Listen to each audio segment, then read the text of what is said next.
All right, so I'm going to start by downloading the data for the lab, which is inside of the exercise.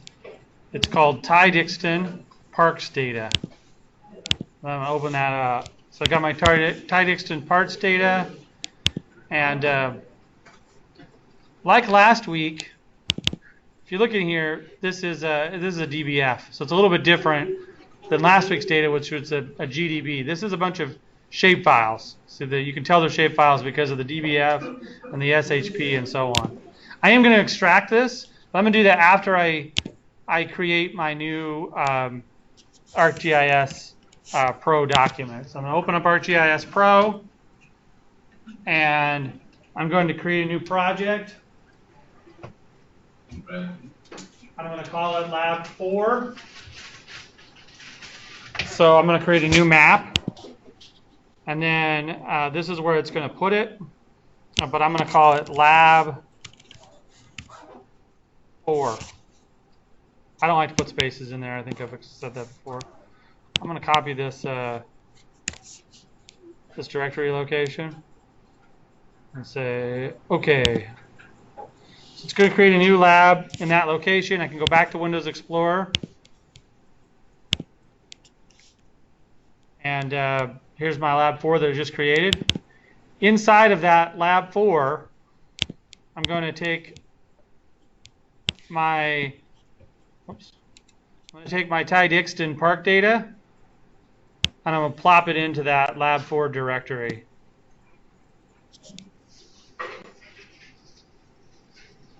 Doing that will make it so that if I go back over here and I open up the content or the catalog, is it catalog pane or catalog view? I forget. Catalog, it's a catalog pane. So I open up the catalog pane, and now if I go to folders and I reload this, oops, reload the, oh, I thought there was a refresh.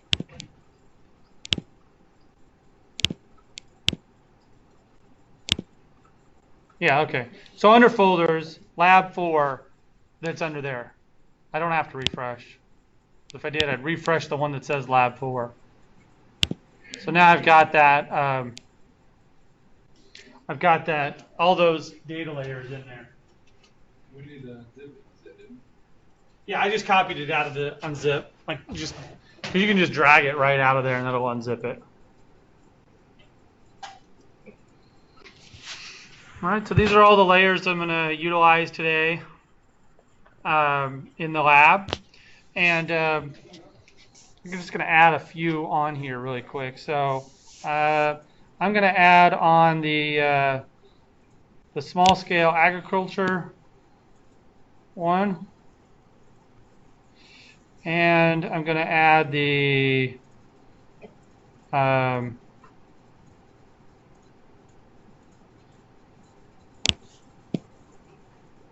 protected areas on there.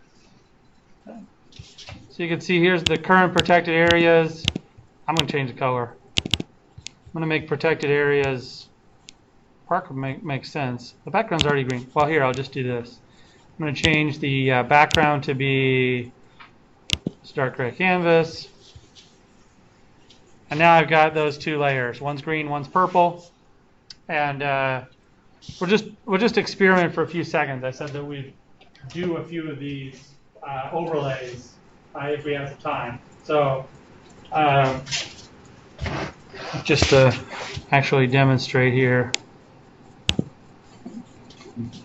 Okay.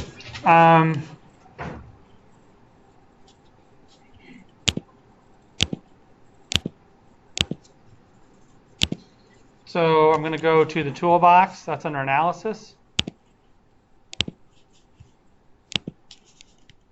And then there is actually, here, I'll just show you where all these toolboxes are. So everything that most of the things we talked about today, they're specifically geared toward overlay, are under the analysis tools and overlay. Okay.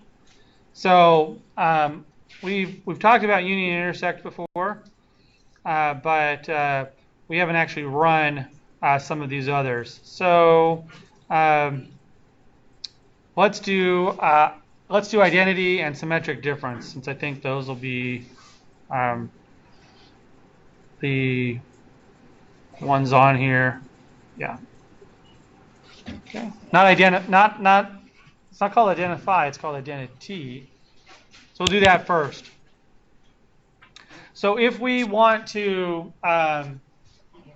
give the attributes of the parks to the small scale agriculture layer, then what we do is the input feature is the small scale agriculture, the thing that's receiving the data, and will determine what layers are in the output is the input features. The identity features are giving their data, so we'll give the protected areas data to the small scale agriculture data, and I'll just notice that you could do all the attributes or just the feature IDs. So I'm going to give out all the attributes, and now I'm going to change the color of this so that I'm going to change it to like bright red there. Okay. And you'll notice that that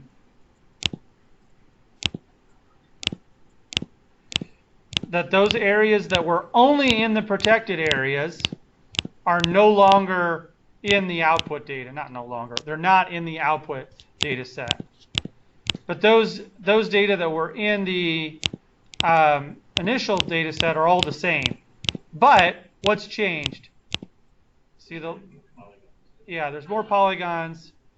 And if we look at these polygons, so look at the attributes, you can see that this polygon right here, I'm going to click it so it shows up there, that has the attributes of the small scale agriculture, which is all these, and then the last, everything from here down are the attributes from the protected area. So this was feature ID 4 in the protected area, and the name of that protected area is Celts Camper Down. That's just the name of that protected area, that park right there. And we have the attributes of its shape, but really only had those two attributes, the FID and a name. If you want to look and see, you can see that it had those attributes. So it was this this polygon. So this little sliver of polygon right here should also have the same protected area attributes associated with it, although it'll have different small scale agriculture attributes associated with it. Does that make sense? So that's identify. If we did the reverse, if we'd used the if we use the protected areas as the identify layer, as the input layer, as the input features, we would only have the protected areas, and then we'd have the small scale polygons burnt into the protected areas. If we did a union, we'd have it all, right? We'd have every area, whether overlapped or not overlapped, and we could do a query to get this particular layer. All right, so here's the symmetric difference. The input features.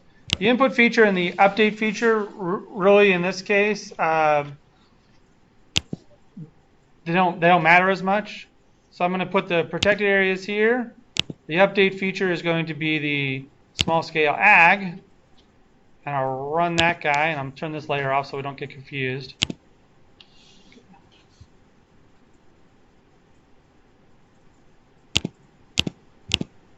What layer is still on? Oh, there we go. So these are, what do these polygon areas represent using symmetric difference? Everywhere they don't overlap. Yes. It's everywhere one exists And the other does not. and the other does not. Okay, so let's look at the attribute table that's associated with this. because this one was the one that I was having the most trouble describing. But you can see that it is just like a union overlay in that it does have those attributes that came from the protected area. That's this one and this one, as well as the attributes from the area, as well as the attributes from the small scale agriculture. That's these guys. So I guess it does matter the order you put this in terms of which fields will be first. So we put in the protected areas first, and we get the protected area features first, then the small scale agriculture. But you can still see we have -1s in every single row. A -1 says that that particular feature was not in small scale agriculture. This feature right here, I don't see where it is. It's probably really small. Oh, there it is. That was not in the protected areas, and so on. So again, we could have done this from the union as well. Union would have given us everything.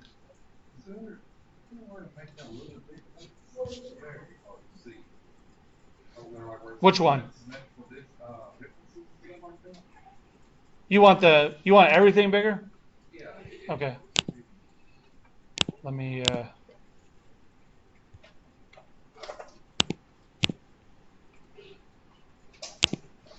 I'll bump it up a bit. That's a compromise from what I had at the beginning, where I have it now. Okay, so 300 is. I was trying to keep it on, and I couldn't quite see what it said. saying. Yep. All right, so those are just like actual, workthroughs. You guys can experiment with that on your own too, doing that. Not all the layers actually have spatial overlay relationships. You'll notice that if you try to add, none of these overlay with each other. So if I put sugarcane on here, and I show just sugarcane and small scale agriculture, because those are agricultural classes, there's no sugarcane and small scale agriculture. They're not overlaying with each other. Okay. So if you union these two layers, you'll get an output, and it'll actually be the same as if you did a symmetric difference, because there's no area where they are what? There's no areas where they overlap, and so a union and a symmetric difference will look the same. All right. So I told you I wouldn't do the test review today, but just so that you know, on the test, there'll be some questions as to what the attribute table looks like based on different, and what the geometry looks like based on different input layers. Will the test be like any aspect will it be on ArcGIS? I mean, will we actually have to make something and give that to you, or will it all just be a written out test? It's all a written out test. Okay.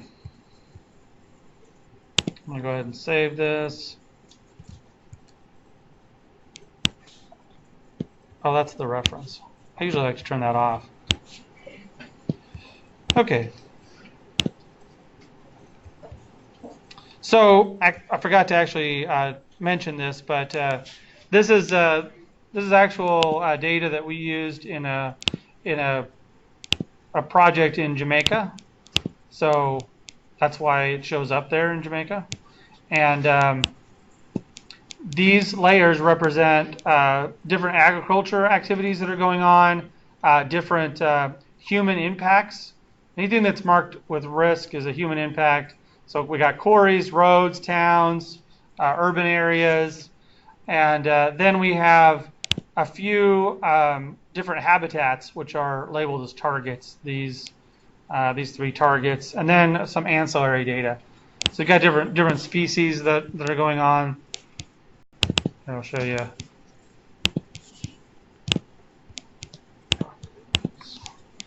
I'm sorry. I meant to symbolize that.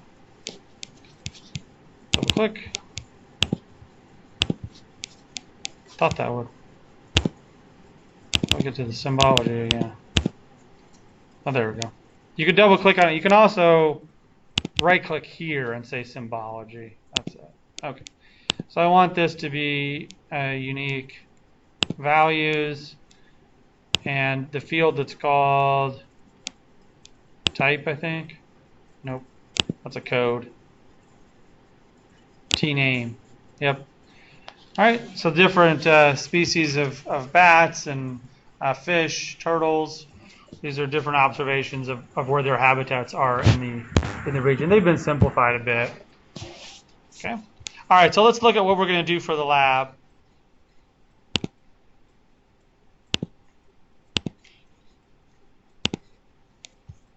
Clear that out. All right, so we have a bunch of data of this watershed. This is a watershed, by the way. The boundary of the watershed is one of the layers. It's the one that's called watershed.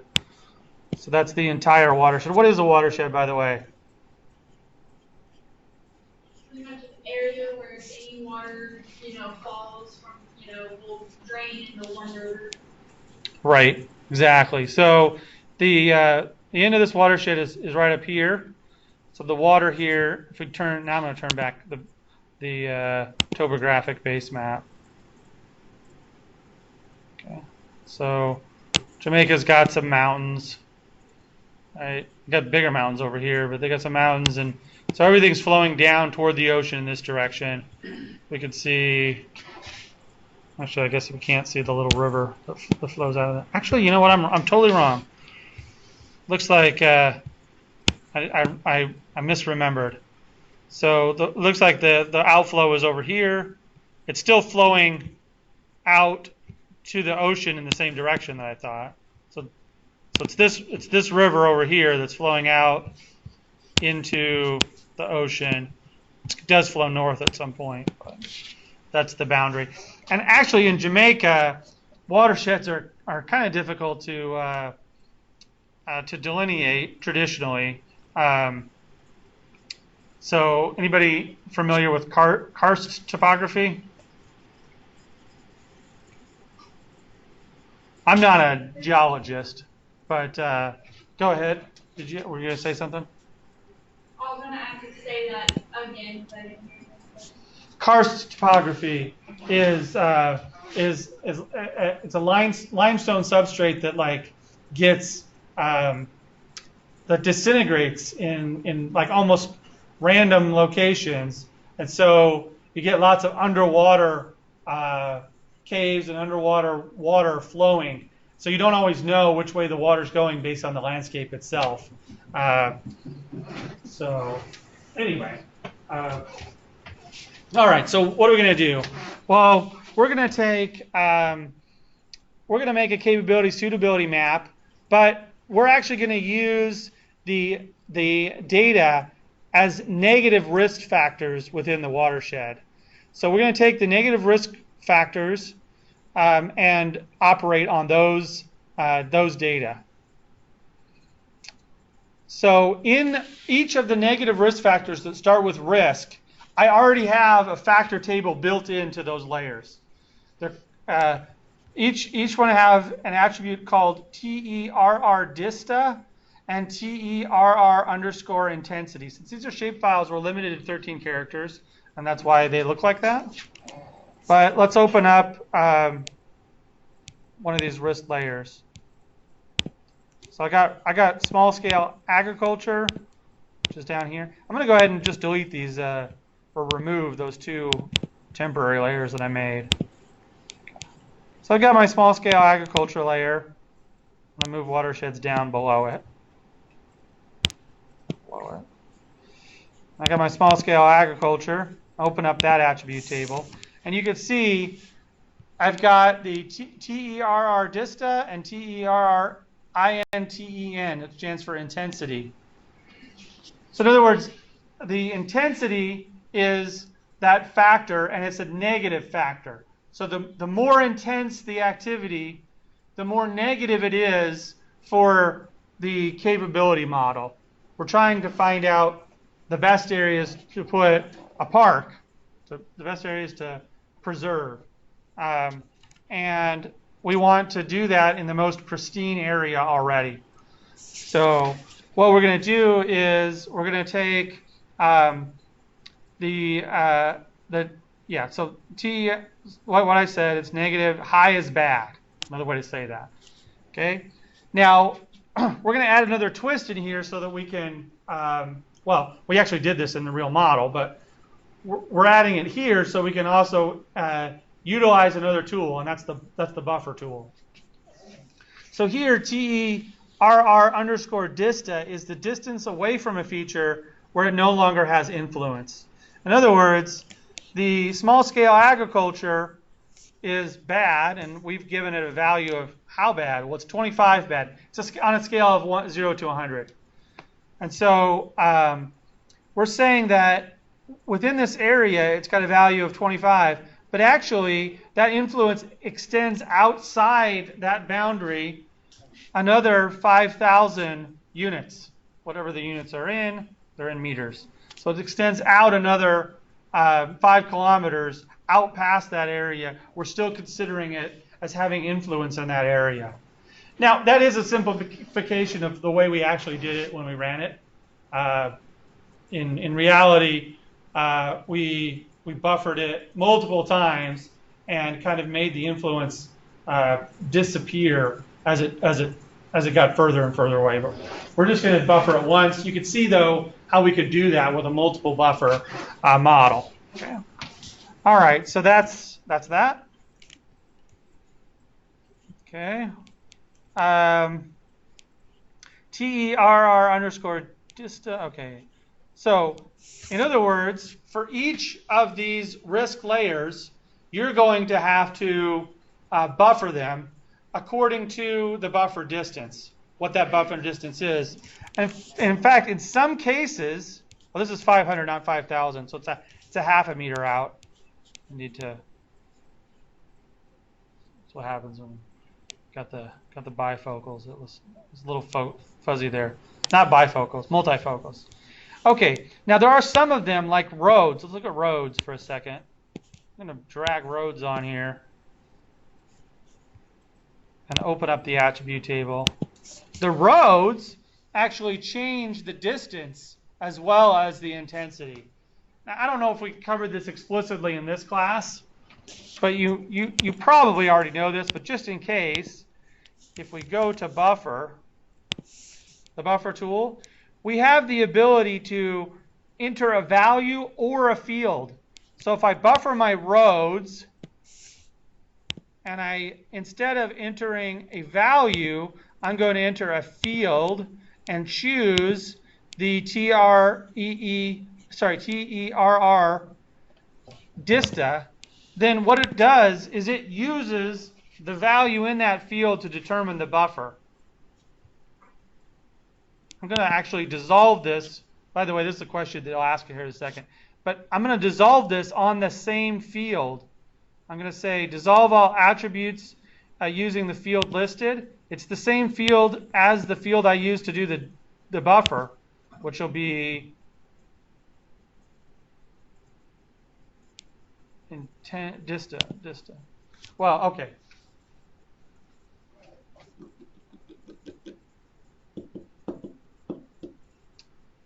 Well, I'll do that for now. So now I'm going to run this. I'm going to run it twice, once with 2 different values here. I'm going to run it.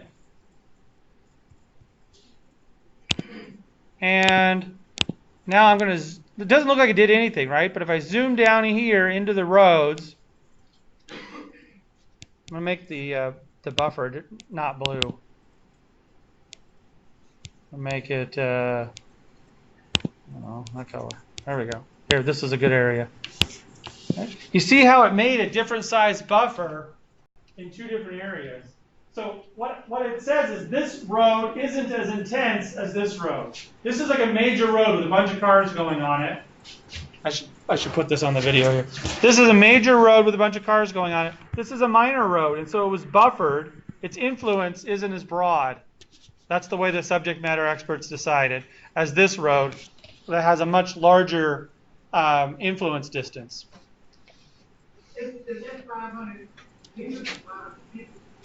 It's meters. It's always in the units that the data set is in. So it's in meters because this is in meters. Now these are actually either 30 or 60.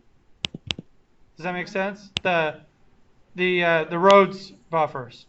Okay. Now I'm going to show you the difference here. Look, if I go down here, I'm going to turn the boundaries back on. I got to choose one with boundaries. Here's green. Okay. So I'm going to click on this intersected area right here, and you'll see that there's actually two features. It selected two different features. It selected a feature from this road that was 30 and a feature from this road that was 60. And so there's basically two different features there, and so right there I click in 60 only. But as soon as I get within 30 meters of this other road, I get two, the 30 and the 60. So depending on which overlay combination I do, I'm going to get two different values there. And so it's going to be more intense in that area than it is in other areas. That's what I'm trying to say. Okay? So I need to decide what that means in my model.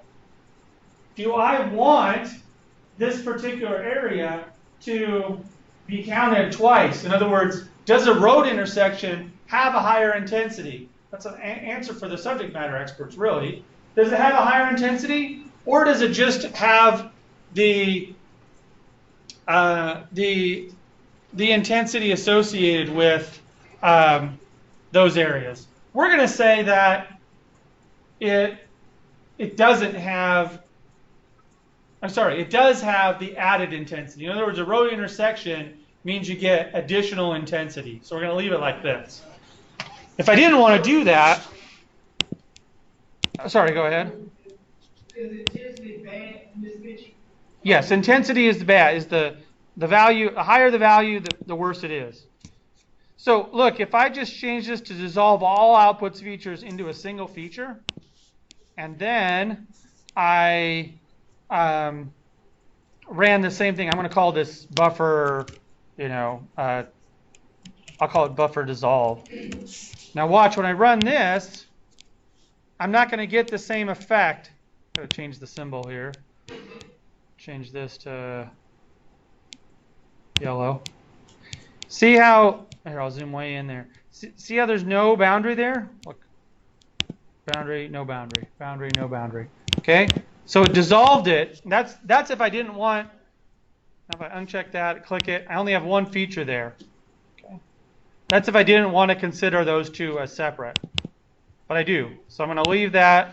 I'm going to take that back off and go back to the original. So the answer to that question here. I have a question. Didn't he dissolve the first one? I did dissolve the first one, but I dissolved it based on the intensity field. So when I say dissolve, no dissolve, it's no entire dissolve, dissolve based on the intensity field.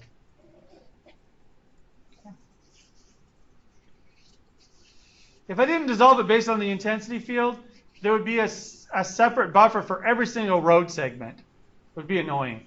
That's why I dissolved it based on that. Okay. So the overall score will be determined by multiplying each factor by its weight, in this case, all values of 1, and then adding up each, the weighted linear combination. So you're going to do a weighted linear combination to do this. So you're basically going to add up all of the terrestrial intensities once you do an overlay. So the process here, for every single layer, we're going to do what? First thing we're going to do. Create your buffer around. Yeah, we're going to buffer it, And then what we're going to do with that, we're still going to, then for every single one of those buffered layers, we're going to do what? Add up the intensity. Right. We're gonna first, before we get to the adding part, we're gonna overlay all of those buffered layers. Okay. And we're gonna overlay them. But does it really matter which overlay we use? Do we? What if? You have to determine what factor it is. Well, what if a road exists? So, for example, what's the intensity? So here we've got small scale agriculture in purple and roads in green. Right here, if we did an intersect, would we get a polygon in this area? Would we get a polygon right here? Yeah. But do we want to calculate the intensity in both places? So can we use intersect? No. Right? So we're going to do something that keeps all the polygons. Any polygon with intensity is going to be included. So the only solution here is a what? Union. Yeah, a union. We want to union everything. And once we union everything, we're going to get a bunch of terrestrial intensity fields in the output. We'll have terrestrial intensity 1, terrestrial intensity 2. We'll get them all, and then we're going to add those up across. Add them up. Now I say we're going to multiply them by their weight, but since the weight is 1, we're not really going to do that. Okay, it's just going to add them all up, and you're going to have a score at the end. Okay. In reality, we did actually assign some of these weights. So if you want to experiment with that, you can, but I decided to keep it simple for the lab. All right.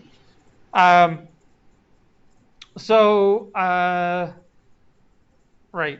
So you're going to create a model to do this. So we've kind of talked through it.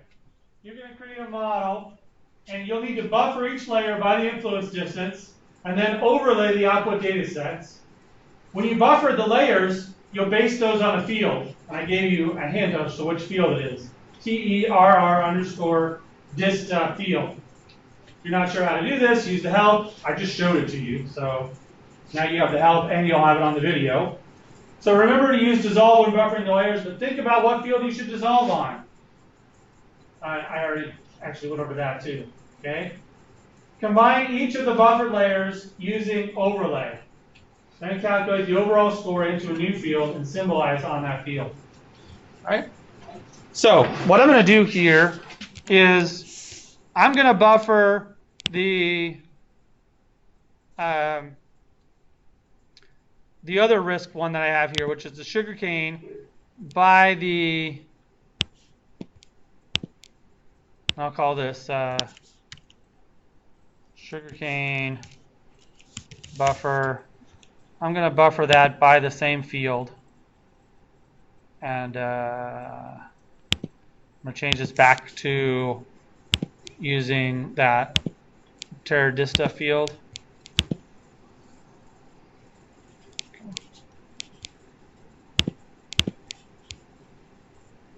Maybe I shouldn't have chosen that one. Let's see. Where is the sugarcane? Why does it keep doing this half transparent version? There we go. Okay. Okay. So I've got my big blob that represents all those areas that were close to the sugarcane, and I've got my my other blob that represents buffer, the buffer of the roads. Now you're going to have to do this on a bunch of layers, but I'm just going to show you what the result will kind of look like doing the union so that you'll understand here. So I'm going to do a union of, by the way, you can union a ton of features. You don't have to, you have to do like, you have to do union 2, then union 2 more, then union 2 more in ArcGIS. So I'm gonna put the buffer of the sugarcane and the buffer of the roads, buffer of the roads into there. Okay. And then I'm going to run it. And I'm going to look at the output table. All right, and you see what it's done is now there is two different TERR dista fields. Is that kosher in ArcGIS? And there should be two different.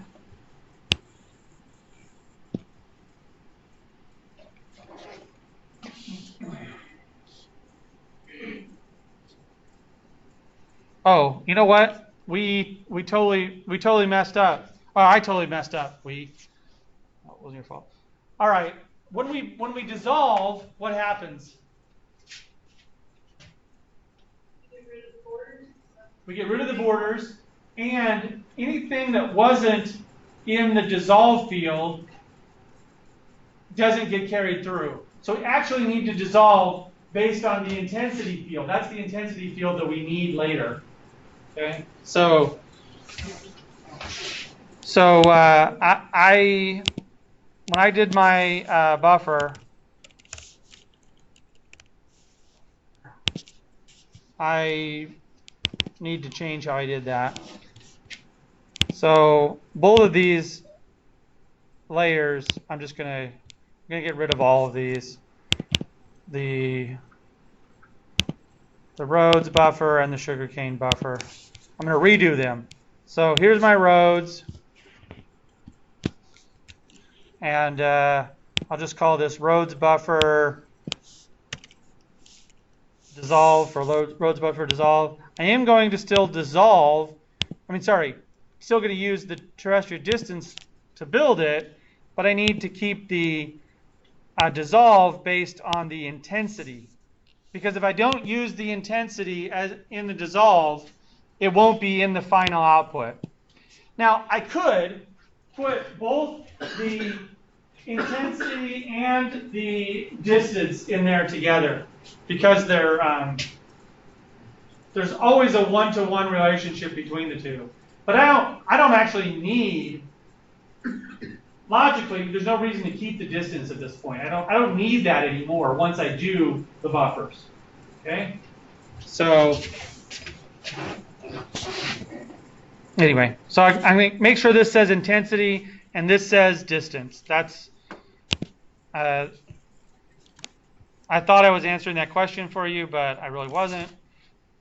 All right, so that's that one, and then we would do the other one with the. So that was roads. The other one with the sugar cane. I'm just going to call this sugarcane dis for dissolve, and it's going to be a field.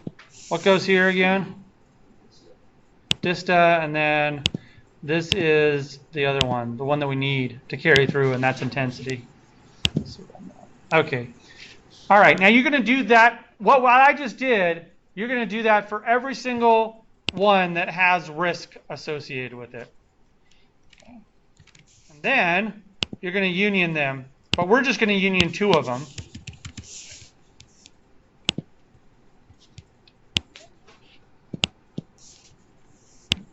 Here are the two risks that I created. And then I'm going to run that and look at the result. I'm going to make this. Again, it keeps making these.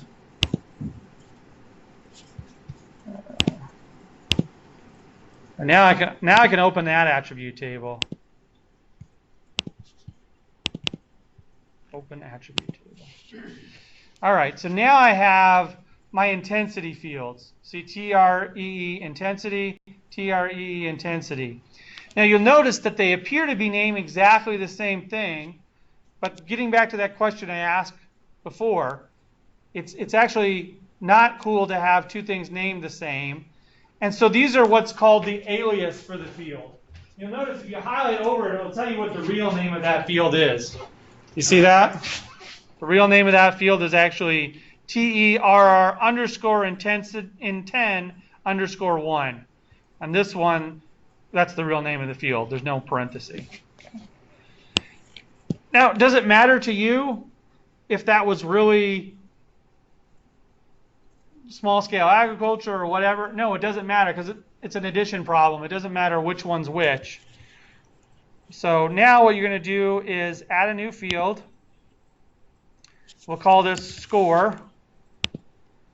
And we'll say that score is everything is integer, so long will be fine. Oh, we don't need an alias. We hit save up here.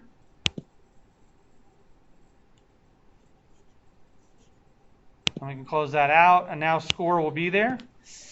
And what do we do to get the values into score? How would we do that? Yep, calculate field. Yours is going to be a little bit different because you're going to add, how many did I decide there was? 1, 2, 3, 4, 5, 6, 7. You're going to add 7 different fields. We're just going to add 2, but regardless, you're just going to come down here and you're going to say score. You're going to double click on the first terrestrial intensity plus the second terrestrial intensity. And notice that it actually puts if you double click on it, that actually puts the real name in there for you instead of the alias. If you want, you could rename, you could change the alias so that it looks, so that it's less confusing in here. Okay, because you're going to have to make sure that you click on the exact right terrestrial intensities in order to get this done. But when we union everything together, it should be like Terra intensity 1, 2, 3, 4, 5, 6. So like they all have. As long as you make sure you have like 1 through 6, you should. Yes. Yeah. When you actually in the actual formula, just make sure all these are their own column, right? I mean that they're all different, that they're all unique. So you'll have one that says Terra underscore intensity, one that says Terra underscore intensity 1, one Terra underscore intensity 2, and so on. Just make sure that, this is what I'm trying to say. So you could click on this one and then go, like if you had 7 of them, you might go, did I click on this one before or that one before? You know what I'm saying? And you might say plus and click on this one again and then say, oh, maybe next time I need to click on this one. And you might not, you might not get them all in there, is what I'm trying to get at. But yes, once you click them all, you should be able to check and see that they're all the right ones. We run that guy, and that's the value.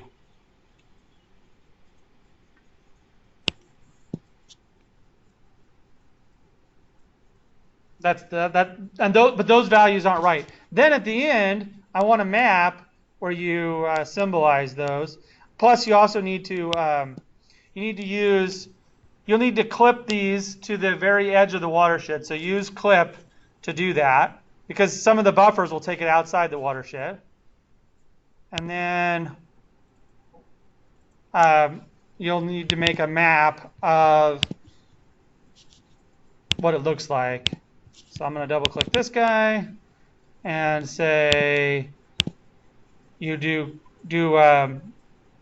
graduated colors and choose the score.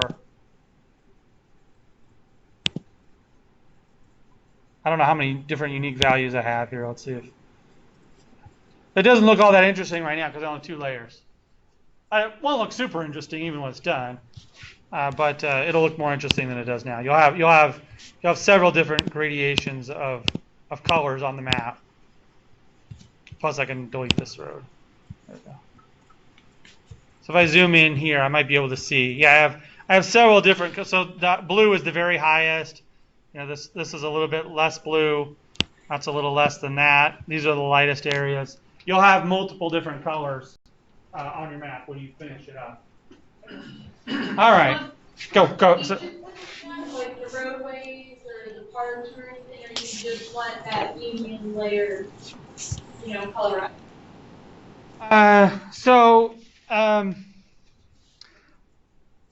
Yeah, let's look at see the instructions because so you're going to turn your map showing the output score and the existing protected areas as well as the model. So you're going to put the output score, and on the output score you're going to put the existing protected areas on the map as well. So those.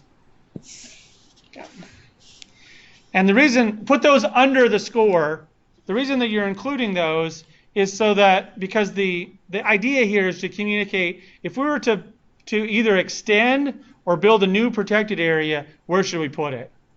And so what you're trying to communicate is, these are the existing protected areas. This is some other area that's still pristine. Where should we try to put it? And then, in the real scenario, we also considered, here are the existing habitats. Which one would do that? But that's one of the things you're going to do in the questions.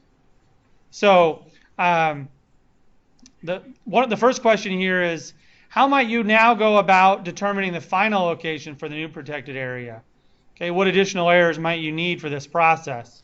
So here it's just a thinking question. There's no really awesome, for sure, right, correct answer. Like if you think that maybe cost should be included, or think of something else that might be included, and put that there. Okay. And then the last question is really an extension of that. Assume that the layer polygon habitats, which you have, is the area of greatest concern to include in a protected area. So that's this polygon habitats layer. So these polygon habitats represent, that's these pink areas, those represent the areas that are of the highest concern to protect. So what geoprocessing tools could you use to find the area that is the most ideal for including a protected area? So in other words, what factors would you want to minimize and what factors would you want to maximize? Basically, you want to maximize the area that has the habitats, and you want to minimize the threats, the human activity in those areas, because it's going to be expensive and hard politically to set aside areas that are already in use by humans. But in areas where they're not already in use by people, there's not a lot of influence, but there is protected area. There is habitat to protect. Those areas are the best to protect. It doesn't make any sense to protect an area that doesn't have any important habitats, even if there's not a lot of human activity there yet. So anyway, kind of describe that process once you see the results. So you need to answer each of these questions, and you need to turn in your output map. And I just did it by clicking the buttons, but I want you to actually create a model of the process. So in other words, you go in here and say,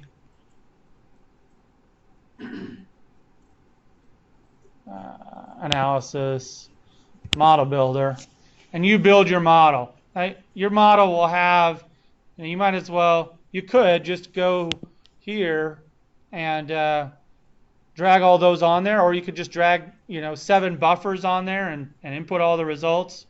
But I just want to see you, and you're going to build it's going to have 7 buffers, and then it's going to have a union of those 7 buffers, and then it's going to have an add field and a calculate field. So that's kind of what it's going to look like. But you need to hook it all up and get it to work, right? Well, also the clip and stuff too, right? Yes, and the clip. I forgot that. And anything else I forgot, but I think that's it. You have to clip the watersheds. So yeah, send me that toolbox that you create, or sorry, that model that you create. If we are just adding a layer in for the final map, the protected areas, does that go into the model, or is it just does that usually is that included into a model, something like that, if you're just putting it on there for the visual purposes? No. If you're just doing it for visual purposes, we wouldn't include it in the model. Yeah.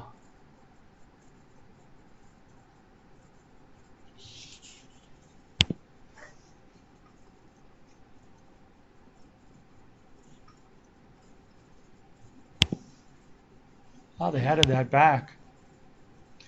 This is actually something that's fairly new in ArcGIS Pro. It was in ArcGIS. This will be interesting for those in the other class. So it was in ArcMap, but it disappeared when ArcGIS Pro first came out. But they've created it, so you can take a model and you can export a model to a Python code. You can export a model to Python code. So that's pretty interesting.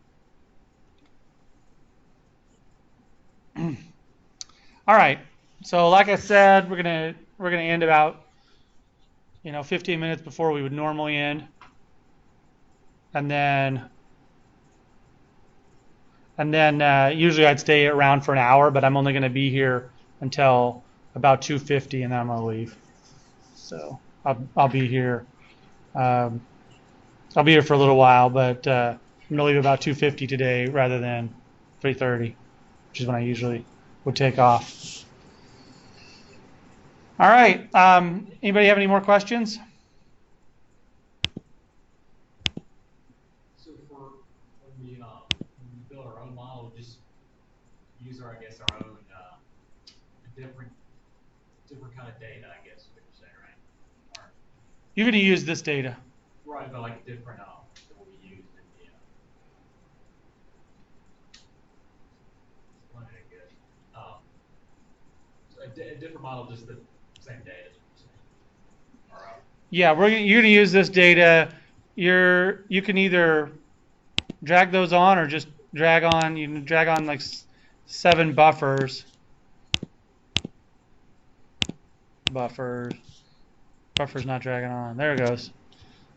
And then you're going to go in here and choose the roads, and then fill this out the way it needs to be filled out. Hit OK, and do that 7 times. So you'll have 7 of these buffers.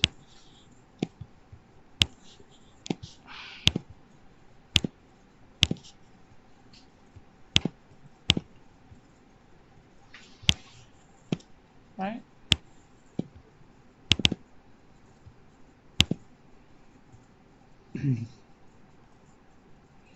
And then this will be sugarcane.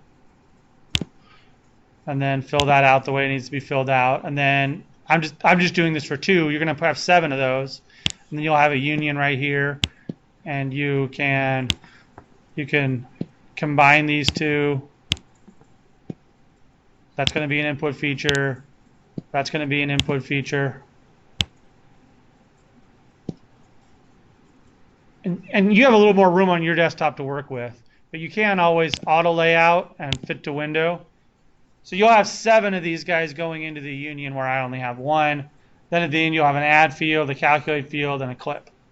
But those will just be linear right after this.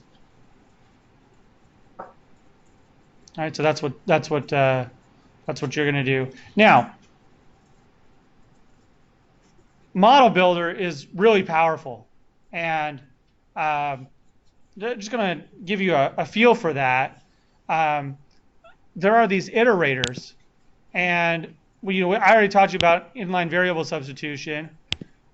I'm not going to do this as part of this class, but you could, if you go into here and go iterate data sets, you can actually add one of these tools in here. And what this does is it allows you to, I'm going to delete these guys just for a second here to show you what this does. So I could go into here, iterate data sets, and say, I want to choose this Ty Dixon Park data. That's my workspace or feature data set. And then wildcard lets you specify, I only want data in that data set that looks a certain way. So here I'm going to say that I'm going to use asterisk. So that's the wildcard. So I'd say risk asterisk. So it's going to take everything that has a name risk, and it's going to iterate over those data sets. Excuse me. Data set parts, I can leave this empty, or I could say it has to be a feature data set, which will have the same effect here. I'm going to say OK. Now, watch what happens when I hit run this. Let's see if it did anything. Didn't actually show me those. Second, let me see what. Maybe I didn't formulate my thing well enough. Maybe feature isn't the right thing to put here. Second. Actually, I'm just going to leave that blank. Oh, here, I got to look at the outputs.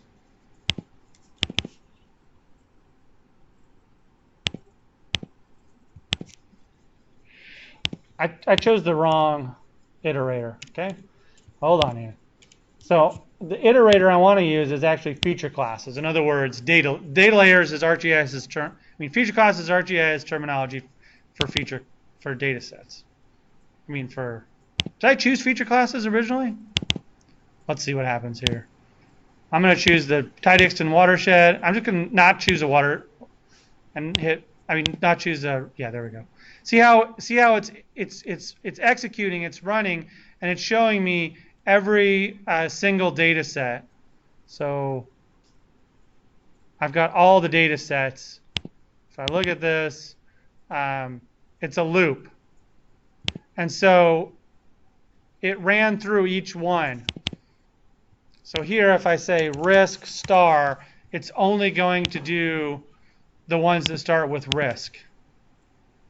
There we go. See how it ran 1, 2. So let's count it. 1, 2, 3, 4, 5, 6, 7, 8. What did it run 8 times? 1, 2, 3, 4, 5, 6, 7. Is there anything else that starts with risk? Did I do something? Did I count wrong? 1, 2, 3, 4, 5, 6. 1, 2, 3, 4. That one disappears. 5, 6, 7, 8. Yeah, there's 8. I don't know why there's 8, but anyway, it should be getting just those that have risk in them, and it's a loop. And so if you go read about model iterators, here, let's see if we can do that.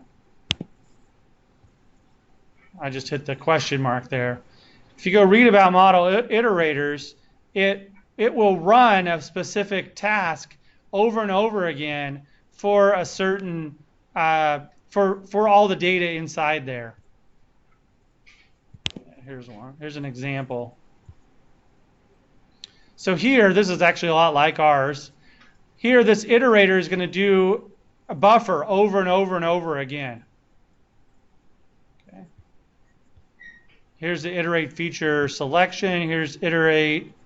Where's iterate features?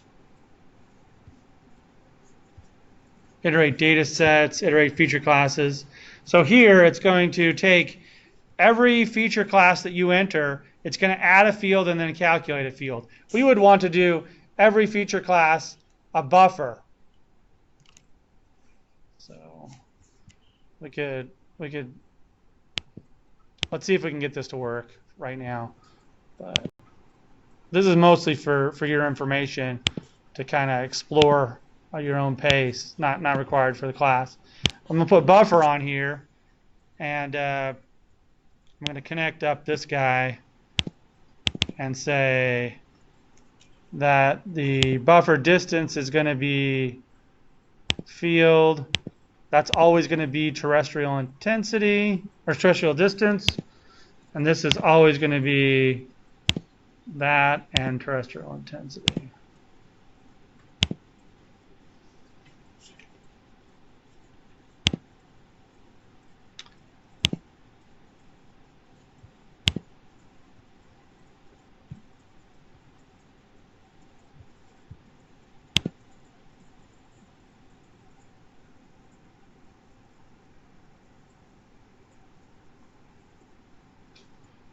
All right, so it ran it a bunch of times.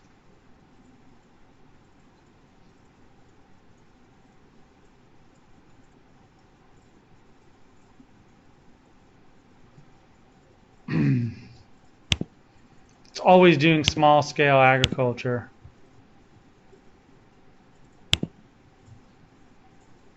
Oops. Databases, lab 4. It's always doing this small scale. Let's refresh this. It's always doing this one.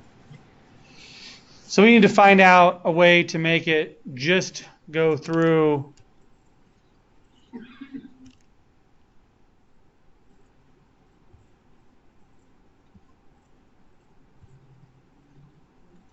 and only update that particular one, because it looks like it's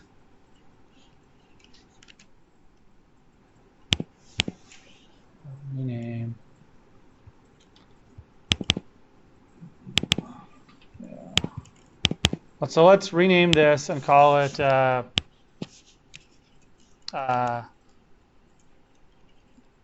FC for feature class.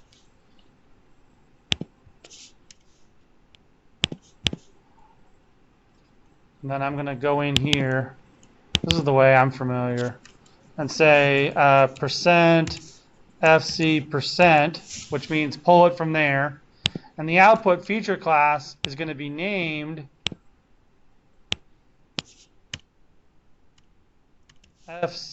percent FC percent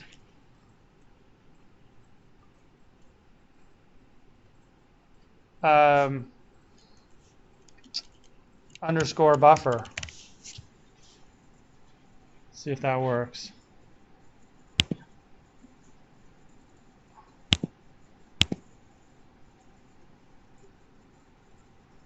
Okay, so see how there's this dot shape that's going to present a problem? I can solve that.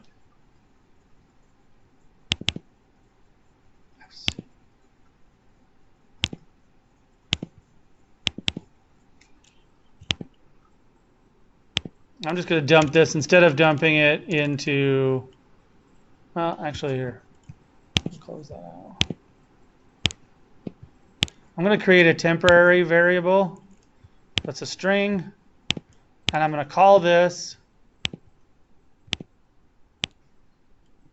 actually string's a fine name for it. I'm going to say percent FC percent, oh wait, nope.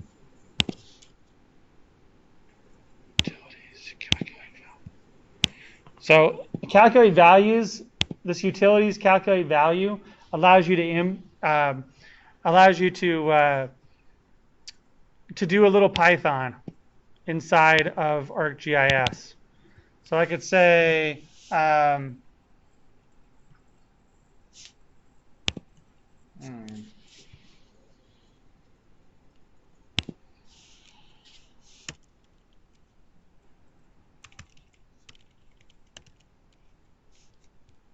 trying to think of a better way to do this. I'll do this. This will be a better way. So going back, I'm going to go back to the way I had this before. I'm going to say buffer underscore FC percent and delete this buffer. But I also have to not save it as a geodatabase. Because the problem is I can't save anything with a dot in it in the geodatabase. So now I'm going to validate, run it. Gotcha. Risk, small scale. That's not what it should be. Oh, I'm not going to put the dot shape at the end. Okay.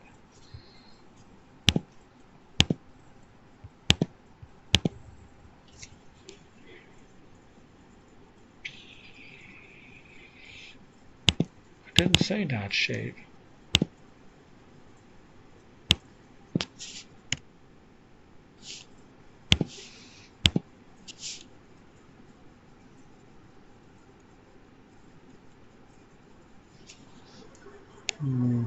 It's not letting me save it in there. So the only way to do this would be to write the little Python that I was talking about before. So anyway, You don't have to listen to me anymore. I'm going to include this on the video and get it working. But you don't have to write your model like this. I'm just trying to show you that Model Builder has some powerful tools for iterating over things like doing buffers to every layer in there.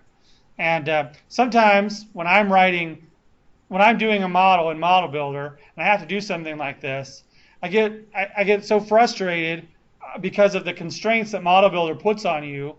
Like I'm still going to have to write a little bit of Python here in order to get the file name to be named correctly. And so I just find it easier to actually write it in Python most of the time rather than doing what I'm going to do here and get it working. But I think I can get this working in about 15 minutes. But I'm going to stop narrating it. Y'all can keep going, ask questions, whatever you want to do. All right, expression.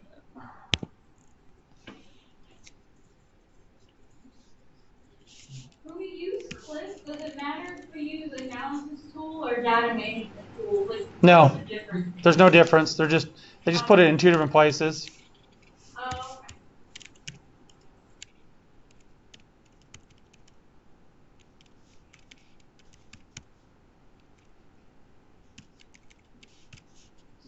Wouldn't be the input on the clip, or would it be the watershed? The union would be the input on the clip. The union will be the input. The clip feature will be the watershed. Thank you for asking that. I'll get it done.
What did your calculate field say?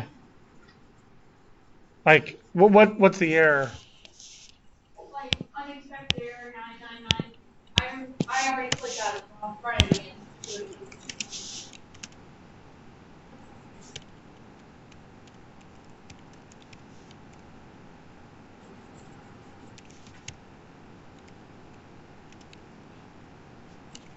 It's an error 999999. Something unexpected caused the tool failed. Please refer to the error for potential solution. So this is when you're trying to run it as part of your model? Yeah. Like, I would go in and try to make that really simple. Like, even though it's not correct, just change the expression to be maybe just one of the TRR underscore intensities and try running it. Just to see what happens. Well, yeah. Well, because I mean, you can see if that's the issue.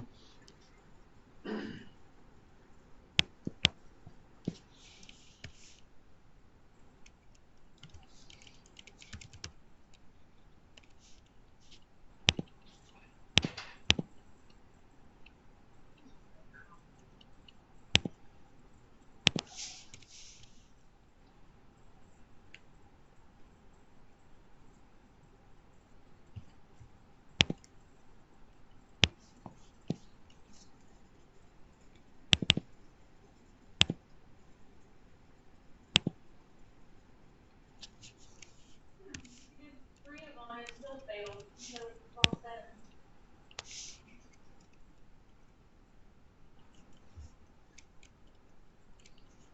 That error sounds pretty undescriptive. It really is. It really is.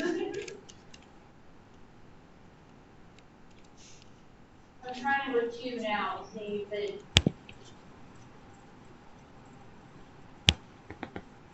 Nope, it's still dying on the error and on the calculated field.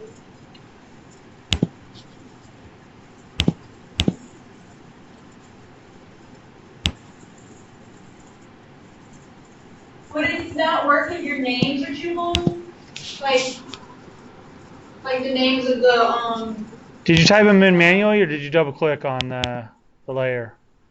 I double clicked on the field to add it into the actual, field calculator, but I'm asking like if, after I buffered it, I named it, and it's like a super long name. So would the name, like the length, bother it? Shouldn't. Um,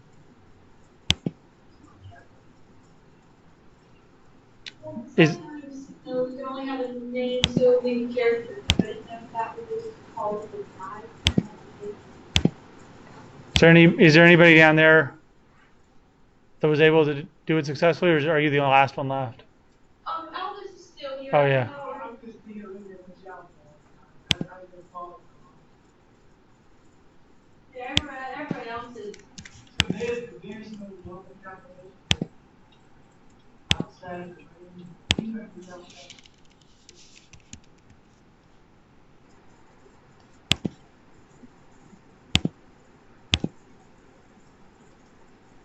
I guess I can try to do it from the map on the side. See if it works.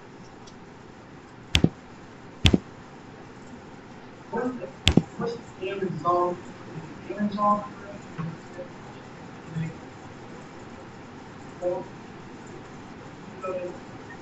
Well, it's failing here, but all these run. All the buffers run, the union runs, and then as soon as it gets to the calculated field, and that's when it. Is y'all work around? Is y'all work around? So You have to calculate the field to get these scores. the next thing that I would do is look and make sure that the union layer looks right. Like I'd add it to the map, make sure it looks correct. By the way, I got this working finally, so whoa.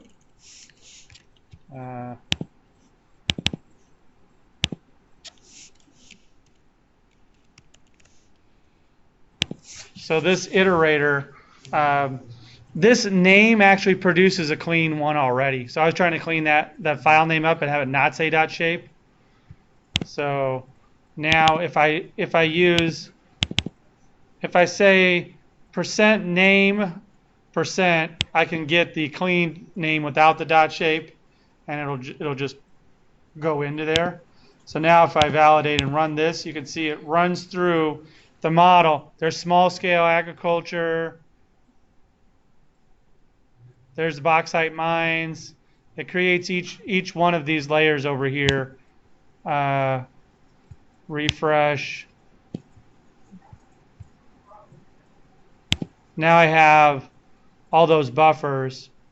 I have small scale agriculture buffer, sugarcane buffer, bauxite mine buffer, risk quarries buffer. So I have all those buffer files created.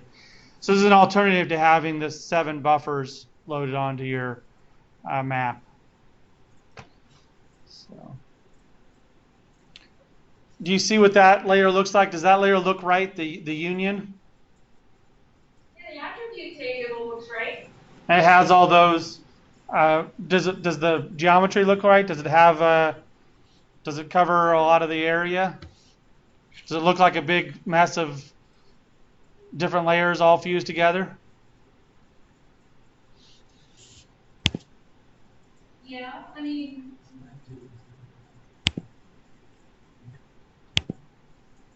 should there be no edges What do you mean by no edges? on the buffers? Well, the union should be a union of all the data.